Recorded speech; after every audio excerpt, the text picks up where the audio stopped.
Hi everyone, it's Rax. They just uploaded the PTR patch notes with all the changes in red. Let's see what's coming for Season 23 and what they've changed. So the follower got a lot of updates. They updated the ability tooltips. Their cheat deaths are going to proc before the player's cheat deaths. That's going to be good. They're going to display a debuff icon. They fixed some bugs and they updated Vanish to provide more clarity. So that's good. They updated like the UI and the information for the followers. Those are nice changes. I would have liked to have seen more items be added to Emanation, but it's not there. Let's go down here. Here's a sneaky change, not in red. Rathma Shield passive now has a 60-second cooldown. Did you guys see the video of me with the Immortal Army of the Dead Necromancer? That's not a thing anymore. So not only do you lose the immortality, but you also lose using Squirt's Necklace. That's going to be a big nerf. But I got bad news for all the necromancers out there. The nerfs are just starting. So on the 2-piece, the minions used to reduce Army of the Dead by 1 second. Now it's just a quarter of a second. That means your Army of the Dead is not going to be up as much. You're not going to cast it as much. You're not going to do as much damage.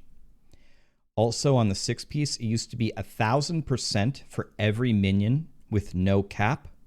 And now it's 500% per minion up to a cap of 8,500. That's another nerf. And then the Defiler koozies, and trust me, I'm a professional, that's exactly the way to say it. Defiler koozies now have a maximum of 5 seconds. That's also a nerf. This is the only thing on here that I'm happy about. Remember the video where I showed you where the RGK, you run 5 million football fields away, you throw the bone spirits, and by the time they arrive, they had been traveling for so long, you get 500% for every second, that they just one-shot the boss. Well, this is going to eliminate that play style, which is very good. You can only have the bone spirits travel for 5 seconds to deal their maximum damage. So this is the only nerf that I'm happy about. Ready for more bad news? The Bonds of Kalena used to increase the damage of Army of the Dead, and that's gone now. It only increases the damage of Bone Spirit. So, to me, you could still try to RGK as Bone Spirit, but other than that, this build is completely dead. You lost so many tiers of damage, losing 400%. You lost the immortality. You lost the Squirt's Necklace. You lost the massive cooldown, and you lost damage here as well.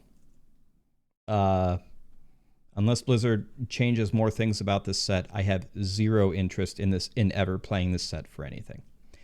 But there is some good news coming. So Necros, I'm sorry. Wizards, however, there's good news. The Firebirds 2-piece got buffed to 7,500% weapon damage instead of 3,000.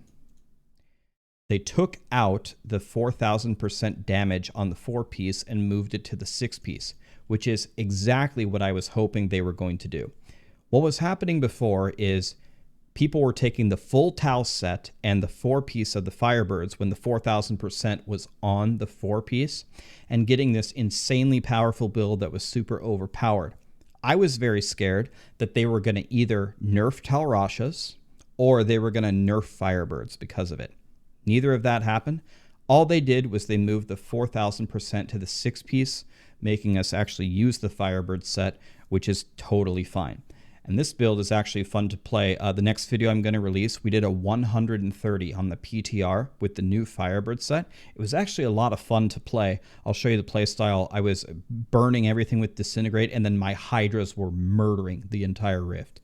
So that video will be coming next at only 1,000 Gons in 1 key. So I think that they did a really good job of bringing Firebirds back. It's also an insane RGK. It can just melt the bosses. So Firebirds is in a good spot. I hope that they don't nerf it. I hope they release it as is. And all you Wizards will have a very nice set to play next season. So that's pretty good. God DH, it got nerfed way too badly. They're giving some of it back. So the 6-piece currently gives you 10,000% damage. This is now going to 15,000. And you might think that's a lot. It really isn't. It's about like 2.5 tiers. So it's not that much. But they're giving some of the damage back. They're also getting rid of the Hungering Arrow Pierce management or maximum on the set, and they're moving it to the quiver, and they're giving you 1 pierce back. So you have a couple tiers on the 5,000%, and you're getting 1 of the pierces back. In general, what that's going to do is it's going to nerf Hungering Arrow itself, so that way it doesn't just penalize the God DH. And it's going to give you some of the damage back, so it's going to be very good for T16 and Bounty. It's still going to be a top tier build. It's going to be still pretty good for speed farming. For pushing, though, it's still going to be much, much weaker. I would like to see it give it a little bit more. It's still a big nerf compared to what it is now, but at least it's trending in the right direction. At least we got some more damage. At least we got an additional pierce. So that's good news for Demon Hunters. And that's about it, guys. So to me, I tried this for a moment. The Rathmas set is just totally dead. It's gone. In my heart, it's gone. The Firebirds set, though, is the clear winner here. Clear winner, not nerfed. In fact, buffed a little bit. And I think you guys might like the Firebirds playstyle, the video that I'm about to release. So let me know what you guys think in the comments. Are you happy with what Blizzard is doing, and what would you like them to do? I'll see you guys in the next video, and we'll see the Firebirds Wizard in action. Thank you.